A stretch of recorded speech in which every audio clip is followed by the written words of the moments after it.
Last వీడియోలో 5 మినిట్స్లో canvas paper మీద ఎలా మనము బ్లౌజ్ డిజైన్స్ని డ్రాయింగ్ చేసుకోవాలి, ఎలా మార్కింగ్ చేసుకోవాలి, ఎలా మెజర్మెంట్స్ తీసుకోవాలనేది నేను లాస్ట్ వీడియోలో అప్లోడ్ చేశాను కదా. ఆ వీడియోకి నాకు వచ్చిన ఒక 2 కామెంట్స్ తరపున నేను ఈ వీడియో అయితే అప్లోడ్ చేస్తున్నాను. అదేంటంటే స్టిచ్చింగ్ కూడా పెట్టమన్నారు. ఆల్రెడీ క్యాన్వాస్ పేపర్ని నేను ఎలా స్టిచ్చింగ్ చేసుకోవాలి ఏంటి అనేది కట్ వర్క్ డిజైన్స్ నేను చాలా వీడియోస్ అప్లోడ్ చేస్తున్నాను. బట్ ఈ డిజైన్ అనేది ఎప్పుడు చూపించలేదు.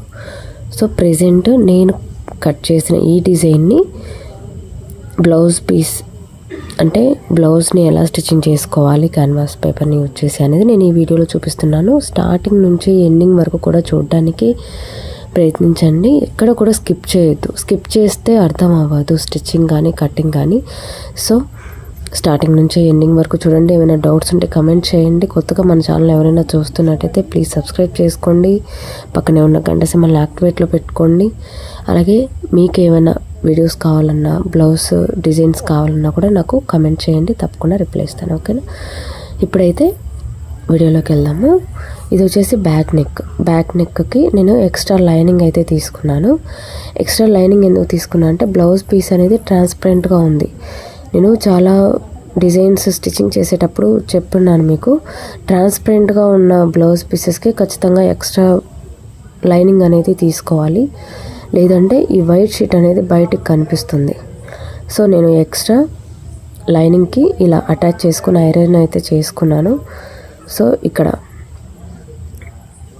ఫస్ట్ అయితే లైనింగ్ పార్ట్ వేసుకున్నాను. లైనింగ్ మీద మనం ఒరిజినల్ బ్లౌజ్ పీస్ అయితే వేసుకున్నాను. అది కూడా చూడండి, ఉల్టా ఏది ఉంది అంటే సీదా ఏది ఉందని చూసుకొని ఇలా వేసుకొని పిన్ పెట్టి సెట్ చేసుకోవాలి. సెట్ చేసుకున్నాక మనం ఎక్కడైతే షోల్డర్ దగ్గర నుంచి డిజైన్ వస్తుందో అక్కడ నుంచి స్టిచ్చింగ్ అనేది స్టార్ట్ చేయాలి. అది కూడా క్యాన్వాస్ పేపర్ డిజైన్ ఏదైతే మనము కటింగ్ చేసుకున్నామో దాని ఎడ్జెస్కి స్టిచ్చింగ్ పడే విధంగా స్టిచ్చింగ్ అయితే చేసుకోవాలి. చూడండి, ఎడ్జ్కి మాత్రమే స్టిచ్చింగ్ అనేది పడాలి. ఎక్కడా కూడా కదలకుండా జాగ్రత్తగా స్టిచ్చింగ్ అనేది చేసుకోవాలి.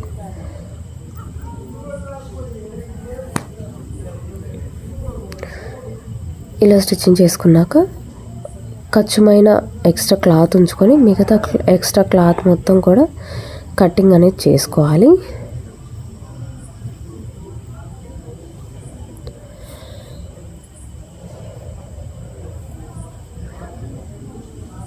కట్ చేసుకున్నాక ఖర్చులు అనేది పెట్టుకోవాలి. ఖర్చులు అనేది చాలా ఇంపార్టెంట్. బ్లౌజ్ పీస్ కటింగ్ అవ్వకుండా ఖర్చులు అనేది పెట్టుకొని టర్న్ చేసుకోవాలి. ఇప్పుడు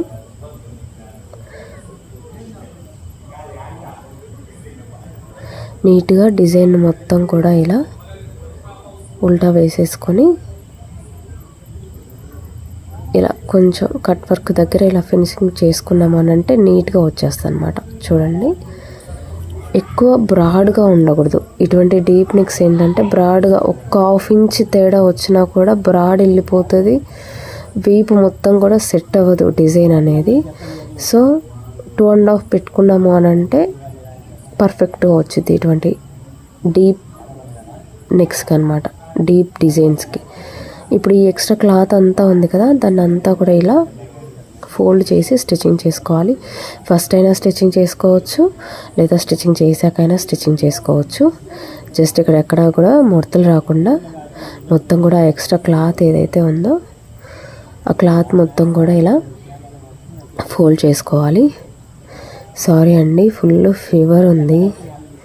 వాయిస్ ఓవర్ ఇస్తున్నాను కానీ ఆయాసం వచ్చేస్తుంది. సో ఎక్కడైనా అర్థం కాకపోతే ప్లీజ్ ఒకసారి నాకు కమెంట్ చేయండి. వీడియోస్ అన్నీ అలాగే ఉండిపోయాయి, సో పెట్టాలని అనుకున్నాను, స్టార్ట్ చేశాను. సో ఏదైనా అర్థం కాకపోతే తప్పకుండా కమెంట్ చేయండి. ఇప్పుడు వచ్చేసి మనం ఖర్చు తెప్పేసుకున్నాము, ఎక్స్ట్రా క్లాత్ అంతా కూడా స్టిచ్చింగ్ చేసుకున్నాం కదా. ఫినిషింగ్ అనేది చాలామంది ఎమింగ్ చేస్తుంటారు, బట్ నేనైతే ఇలా లైనింగ్ పార్ట్కి అటాచ్ చేసేస్తాను అనమాట. లోపల వైపు మనకు పైకి అనేది కనిపించదు, ఒరిజినల్ బ్లౌజ్ వైపు కనిపించదు. చూడండి, నీట్గా ఉంటుంది. లోపల కుట్టే లైనింగ్ వరకే ఉంటుంది అన్నమాట మనము వేసిన కుట్టు. సో ఇది వచ్చేసి బ్యాక్ నెక్. అడిగి బ్యాక్ నెక్ అనేది కంప్లీట్ అయిపోయింది. ఇప్పుడు ఫ్రంట్ నెక్ కూడా నేను సేమ్ లైనింగే తీసుకున్నాను. ఎక్స్ట్రా క్లాత్ మొత్తం ఫస్టే ఫోల్డ్ చేసి స్టిచ్చింగ్ అనేది చేసుకుంటున్నాను. నేను చెప్పాను కదా, ముందైనా చేసుకోవచ్చు లేదా బ్లౌజ్కి అటాచ్మెంట్ చేసుకున్నాకైనా స్టిచ్చింగ్ చేసుకోవచ్చు. బిగినర్స్ ఏంటంటే అన్నీ ముందే చేసుకుంటే తర్వాత కొంచెం ఎక్కడైనా ముడతలు వచ్చినా అవన్నీ అడ్జస్ట్ చేసుకోలేరు బిగినర్స్. సో ముందే ఇలా స్టిచ్చింగ్ అయితే చేసుకోండి. ఇది వచ్చేసి ఫ్రంట్ నెక్ అనమాట. ఫ్రంట్ నెక్ కూడా నేను సేమ్ నెక్కే యూజ్ చేస్తున్నాను. నెక్ ప్యాటర్న్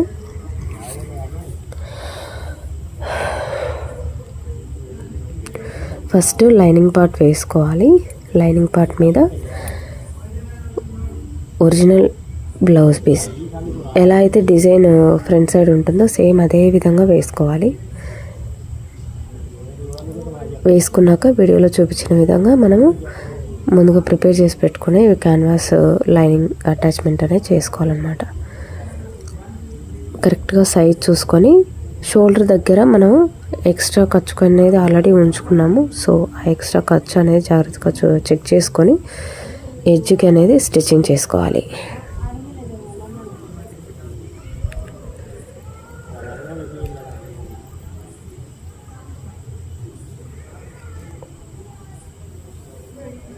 స్టిచ్చింగ్ చేసుకున్నాక ఎక్స్ట్రా క్లాత్ మొత్తం కూడా కటింగ్ చేసుకున్నాక మనం ఖర్చులు అయితే కంపల్సరీ పెట్టేసుకోవాలి. ఖర్చు పెట్టేసుకొని టర్న్ చేసుకోవాలి.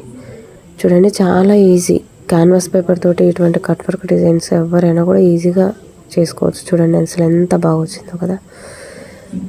సో ఇప్పుడు మనం ఆల్రెడీ ఫోల్డింగ్ చేసుకున్నాం కదా, దీన్ని కొంచెం రఫ్ చేసుకొని సెట్ చేసుకున్నాక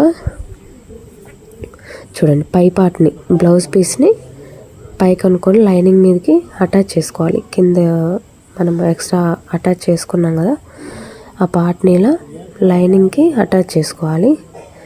ఇప్పుడు చూడండి, ఎక్కడ కూడా ఉగ్గులు రాకుండా ఫినిషింగ్ అనేది అలా వస్తుంది.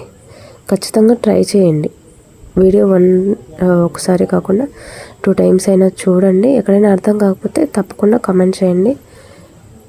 తప్పకుండా నేను రిప్లై అనేది ఇస్తాను. ఓకేనా?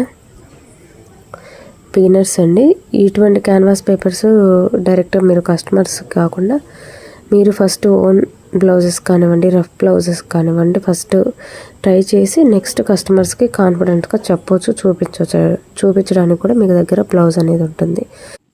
సో ఫైనల్గా డిజైన్ అయితే స్టిచ్చింగ్ చేశాము. ఇంకా ఎవరికైనా డౌట్ ఉంటే తప్పకుండా కమెంట్ చేయండి. ఈ డిజైన్స్ కనుక మీకు నచ్చినట్టయితే తప్పకుండా ఒక లైక్ అయితే చేయండి. నెక్స్ట్ వీడియో ఇంతకన్నా బెటర్గా మీ ముందుకు తీసుకొస్తాను. సో డిజైన్స్ నచ్చాయని అనుకుంటున్నాను. Thank you for watching.